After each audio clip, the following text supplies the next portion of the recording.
Te consideras feliz?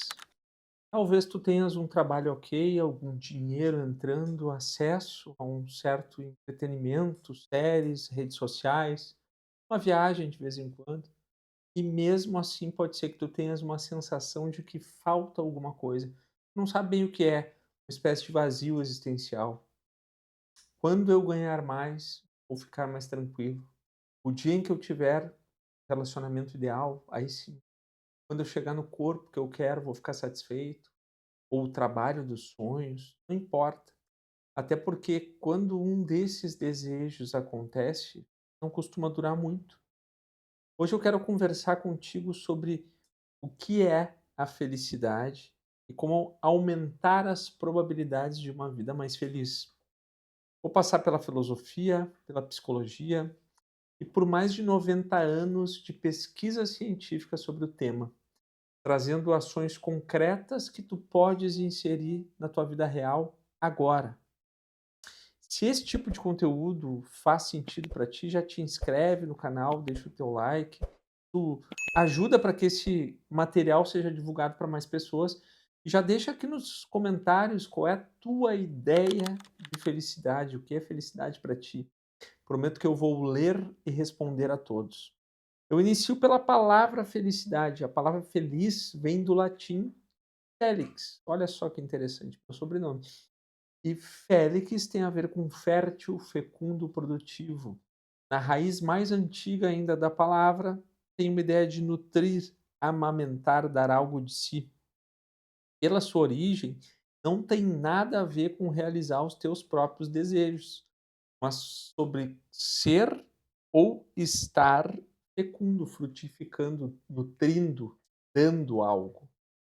Na Ilíada e na Odisseia de Homero, escritos lá no século 8 antes de Cristo, a felicidade tem um quê de heroísmo.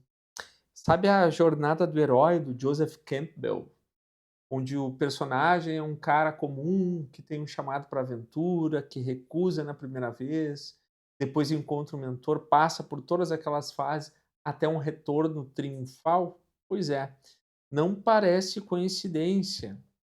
O herói do Homero é aquele que cumpre o seu papel mesmo com medo, sabendo que pode até morrer. A ideia de que existe uma alegria em honrar um chamado como esse, encarando o que for preciso, se difere muito do considerado normal de hoje. É uma busca muito grande por prazer e uma fuga do desconforto. Bom, depois vieram Sócrates, Platão, Aristóteles, os estoicos, com outras definições. Sócrates dizia que é melhor sofrer, que tu sofra uma injustiça, do que tu cometa uma injustiça. A felicidade para ele estaria ligada ao bem. E se tu não sabes, não conheces o que é o bem, a virtude, não adiantaria ter posse, condições, que a tua alma valeria mais do que bens materiais. Ele dizia que uma vida não examinada não é uma vida bem vivida.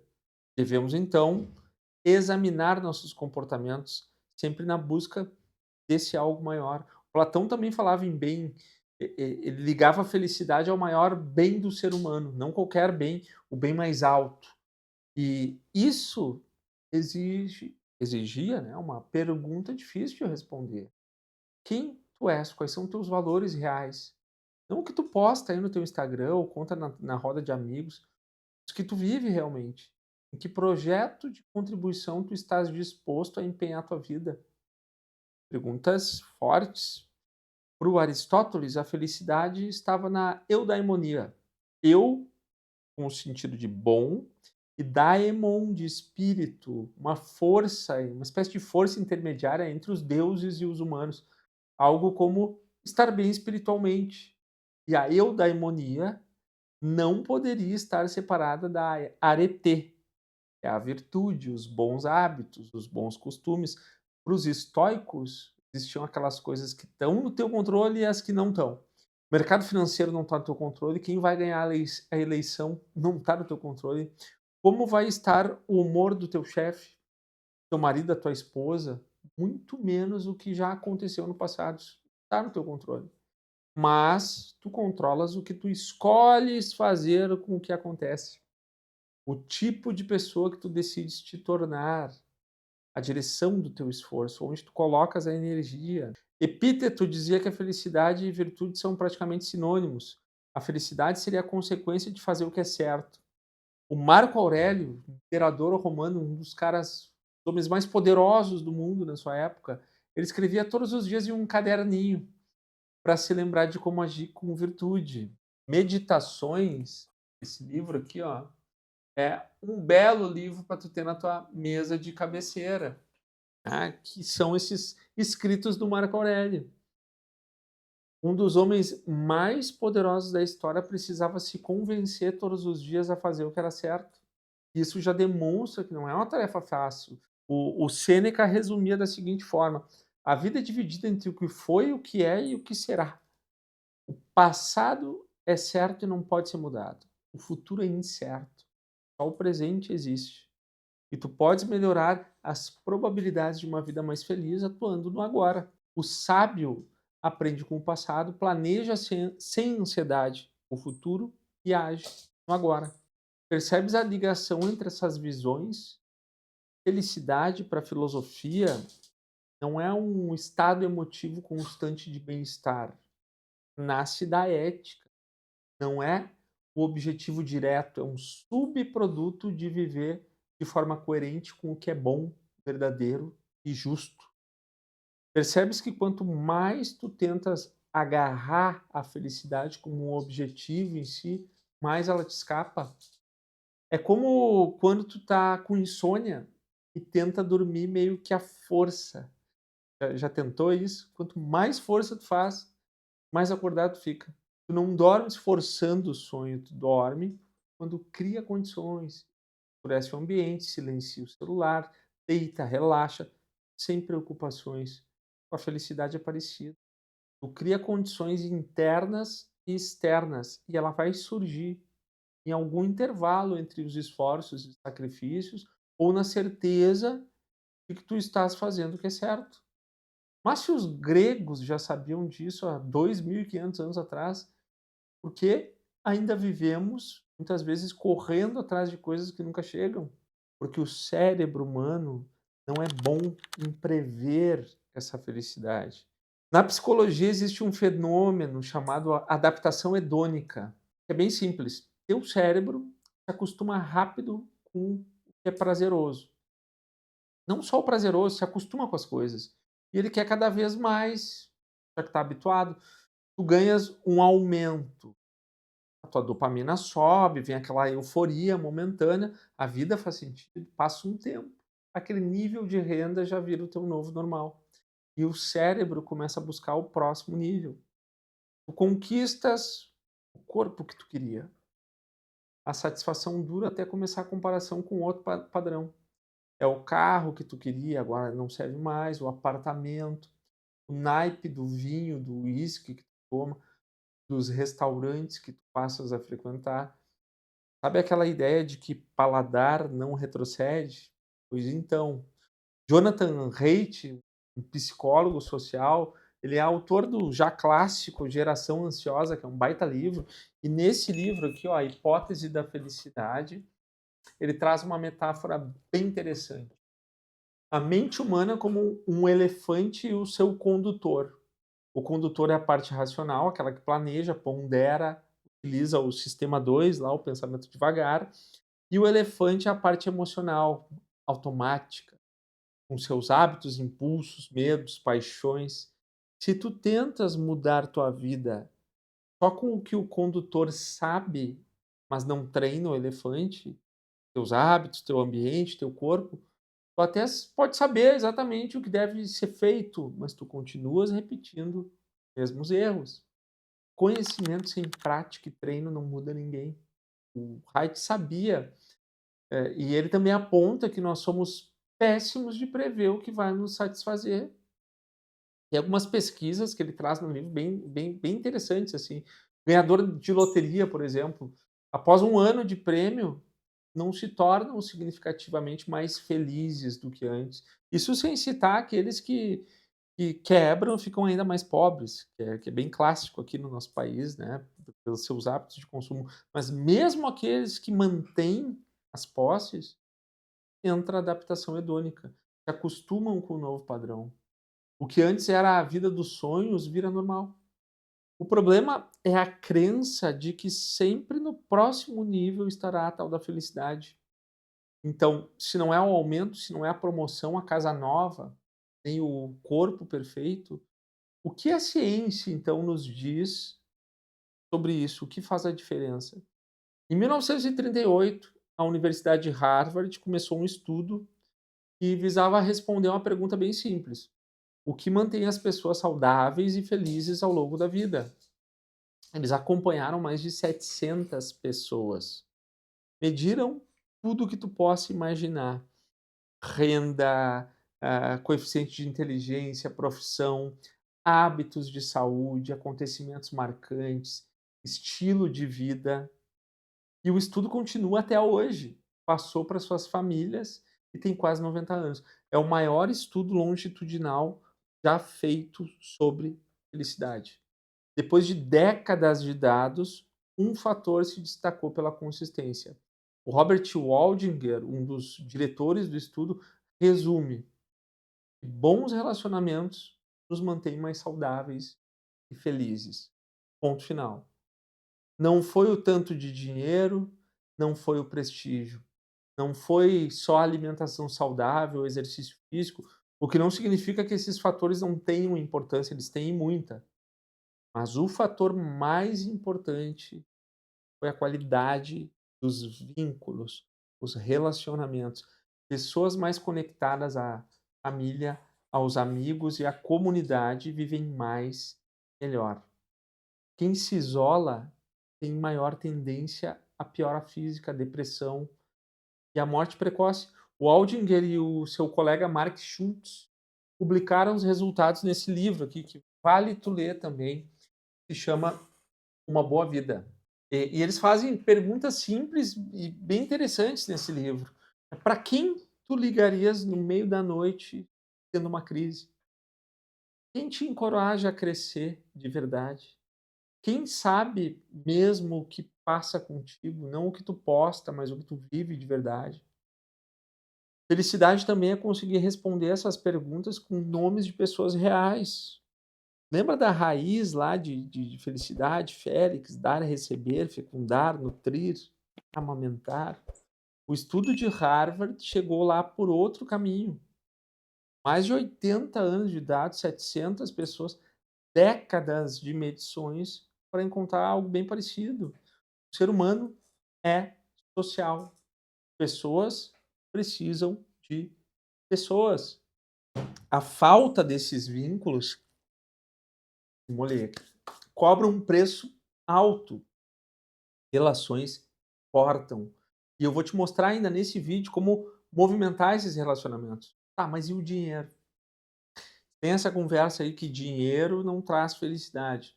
Dinheiro importa, dinheiro é bom, mas em que medida? Se falta para as necessidades básicas, comida, moradia, saúde, afeta diretamente. Tem falsa moral aqui. À medida em que a renda sobe até um patamar de segurança e conforto, o bem-estar tende a aumentar. Mas passado esse ponto não significa aumento proporcional. Felicidade. Tu podes dobrar a renda sem dobrar o teu bem-estar subjetivo. Por quê? Voltamos aqui à adaptação hedônica. E aqui entra a comparação social. Tu passas a te comparar com quem tem mais, não com quem tem menos. É a velha história da grama do vizinho que parece mais verde que a tua. O critério de valor que tu atribui ao dinheiro importa mais do que quanto dinheiro tu tens. Apesar das estimativas da OMS de que mais de 1 bilhão de pessoas no mundo têm algum transtorno relacionado a problemas financeiros, os estudos sobre o assunto trazem dados interessantes. Por exemplo, os ganhos individuais, teu ganho individual, ele perde o impacto quando é superado por avanços alheios. A percepção de melhoria, ainda que real, diminui quando a régua social muda. Olha a grama do vizinho aqui, a adaptação hedônica novamente. Então, até um certo nível de renda, não um exemplo aqui, uma pessoa que ganha R$ 2.000 por mês, ela aumenta o nível de felicidade se dobrar a renda, com certeza, e segue aumentando até um ponto específico. A partir desse ponto, que segundo o estudo do Daniel Kahneman, o Kahneman, sim, o cara que escreveu o Rápido e Devagar, seria US$ 75.000 anuais. Isso lá fora, né? O que depois foi revisado em um outro estudo e chegou em US$ 95.000 anuais. No Brasil, aqui seria algo como entre 40 e R$ 50.000 por mês. A felicidade não costuma aumentar quando passa dessa renda. Arthur Brooks, um economista, professor de Harvard, que passou décadas estudando o bem-estar e a satisfação, chegou a uma conclusão que sintetiza bem isso. Felicidade duradoura, de longo prazo, tem alguns pilares. Uma filosofia de vida sólida que dê sentido, pode ser fé, ética, propósito, vínculos familiares próximos, amizades profundas, de confiança aqui, novamente, ó. E trabalho com o sentido de servir. Não o trabalho bem pago, trabalho em que tu sentes que contribui para algo maior do que tu mesmo. Kant, um dos maiores aí, os filósofos morais da história, no seu imperativo categórico, ele dizia a mesma coisa de outra forma: age apenas segundo uma máxima tal que tu possas ao mesmo tempo querer que ela se torne uma lei universal. Traduzindo para a tua vida, o jeito que tu se relacionas com o trabalho, com o dinheiro, com pessoas, com o teu tempo, poderia ser uma regra geral? Se todo mundo vivesse como tu vives agora, o mundo ficaria mais humano? É uma boa reflexão, mais relacionada à moral do que ao desejo de ter mais, para parar para pensar. Mas convenhamos, de nada adianta a filosofia, a Harvard, psicologia, se nós não traduzirmos em algo que tu possas fazer amanhã de manhã. Se tu tiver movimentos para melhorar os teus relacionamentos, reunir os amigos, fazer novas amizades, fecundar, semear esse hábito, tende a ter mais felicidade. Um exercício interessante que está nesse livro aqui é tu fazer um quadrante com as pessoas energizantes e as pessoas desgastantes da tua vida. Deixa eu ver se eu encontro aqui para mostrar. E do outro lado, as que tu vê com frequência e as que tu vê raramente. Não marquei, tá aqui, ó. Ó, tu preenche esse quadrante aqui, depois dá um pause aí. As energizantes, tu vais fazer movimentos para ver mais. As desgastantes, primeiro tu vai te questionar, por que são desgastantes? Será que não é algo teu? E até quem sabe dá uma chance, testa. O ponto é que para que tu tenha mais amigos, tu precisa fazer esses movimentos. A vida é corrida, as pessoas não têm tempo para ficar te procurando. Faz a tua parte, seja uma pessoa agradável e haverá reciprocidade. Cuida da tua saúde física e mental, te exercita, te alimenta bem, faz terapia, busca um sentido no teu trabalho, aprende sobre o valor de servir, te capacitas, aumenta o teu conhecimento, o teu valor percebido e tu tens mais chances de chegar em um patamar financeiro com menos preocupações. Tu aumentar as tuas virtudes, os bons hábitos, diminuir os teus vícios, os maus hábitos, tu tens essa probabilidade maior. Justamente os fundamentos da persuasão interna, a habilidade, fazer o que é preciso mesmo quando tu não tens vontade, que é o que eu te ensino aqui, de usar tua razão, tua visão de longo prazo, teus valores, para conversar com os teus impulsos, com o teu cansaço, com teus medos, e ainda assim escolher o que é certo, o que é melhor para ti. Antes de terminar, eu quero te deixar com uma prática simples. Antes de dormir, pega um papel e caneta, responde a algumas perguntas, né? Quem tu quer te tornar, dependente do que aconteça? Que tipo de conversa tu deves ter contigo quando tu acerta, quando tu erra. Para quem tu ligaria se a tua vida desabasse agora? E eu te deixo uma última questão: se tu já soubesse que a tua vida seria exatamente como ela está sendo agora, mudaria alguma coisa? E se sim, o que que tu está esperando para mudar? O que te impede de iniciar essa melhoria agora? Se esse conteúdo fez sentido para ti, tu quer seguir aprofundando esse tipo de assunto, se inscreve aqui no canal, curte o vídeo, compartilha com quem merece para que alcance mais pessoas. E comenta aqui embaixo, na tua vida agora, mas pesa para a tua felicidade. Me conta que eu vou ler e eu vou responder todos os comentários, tá bom? Forte abraço, persuasão interna, tô aqui.